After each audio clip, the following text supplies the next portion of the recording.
Imagine this. Your kid's got hip pain, so you visit the local doctor. After doing some exams, you find out that your kid has hip dysplasia, and it's theoretically causing all their hip pain. The doctor says that one of the treatments is a surgery called periacetabular osteotomy, or PAO. That night, you frantically search the internet to figure out what the hell is PAO and whether it's a good idea. In this video, we will explore what it is, if it works, how long it lasts, and what your other options are.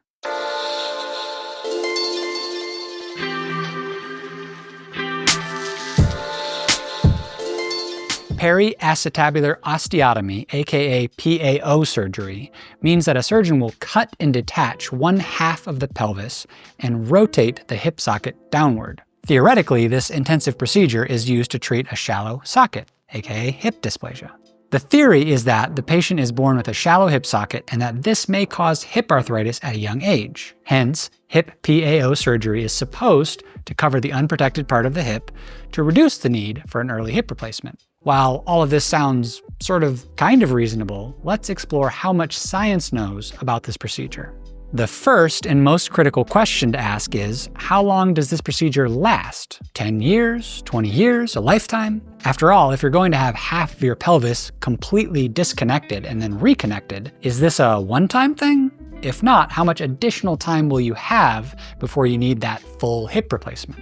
A recent large meta-analysis of several hip PAO scientific studies showed that 75.9% of patients avoided hip replacement at 10 years, 36.5% of patients avoided hip replacement at 20 years. In plain English, this means we have a pretty crazy invasive surgery used in young patients. This surgery is intended to replace or delay a hip replacement, but 1 in 4 patients who get the PAO procedure still need a hip replacement after only 10 years. And 2 in 3 still need a hip replacement at 20 years. I don't know about you, but I wouldn't like those odds for myself or my kid. The medical gold standard for determining whether a treatment works is a randomized controlled trial, or RCT. In an RCT, you compare the treatment to something else, or a placebo. In other words, one group of patients gets the treatment you're testing, and the other group gets a different but standard treatment like physical therapy, or a placebo, or a sham procedure. So what does the RCT data say about whether PAO works?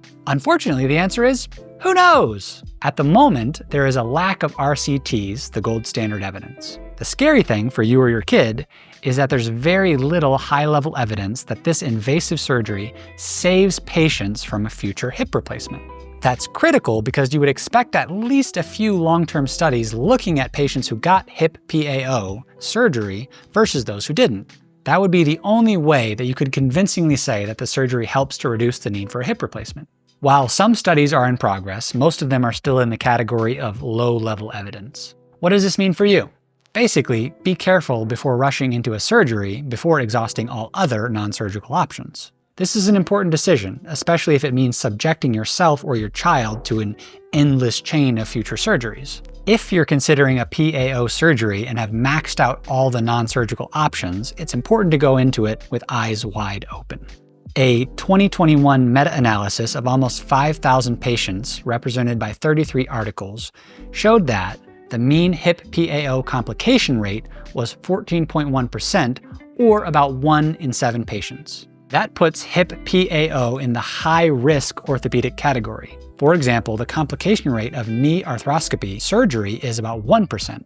Common complications of this PAO surgery include nerve damage, risk of harming nerves near the hip, blood loss, significant bleeding during the operation, infection, possible infection at the surgical site, bone healing issues where the bones may not heal properly or align well, heterotopic ossification, which is abnormal bone growth in the surrounding soft tissue, pain and stiffness, ongoing discomfort, and limited movement in the hip, not to mention blood clots, limited mobility, and the possibility of needing more operations if problems arise. The concept behind hip PAO surgery is to catch it early and reduce the need for hip replacement surgery in your 40s or 50s. But why does hip arthritis occur at these ages? Basically because wear and tear can no longer keep up with wear and repair. Theoretically, you can reduce the wear and tear with hip surgery like PAO, but as I cover in this video about hip arthritis, even if you have hip arthritis, you aren't doomed. Hip arthritis can be managed, improved, and even healed. You don't have to be a passive victim, and you can improve your or your kid's ability to wear and repair as you age. How? Mindful, intelligent, strength, and stability training. What's the bottom line here? This is a tough choice for any parent or child.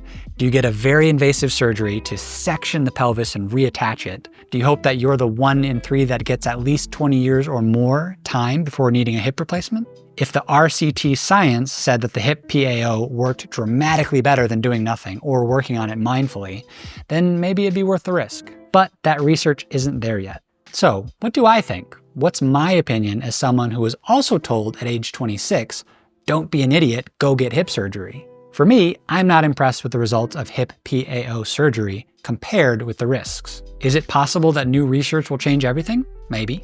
But so far, the research into the surgery is of poor quality given the massive risk to the patient. Ultimately, I always prefer less invasive, less expensive options first. That's why for the past 14+ years since recovering from my own hip problems, I've dedicated my life to helping others heal without surgery.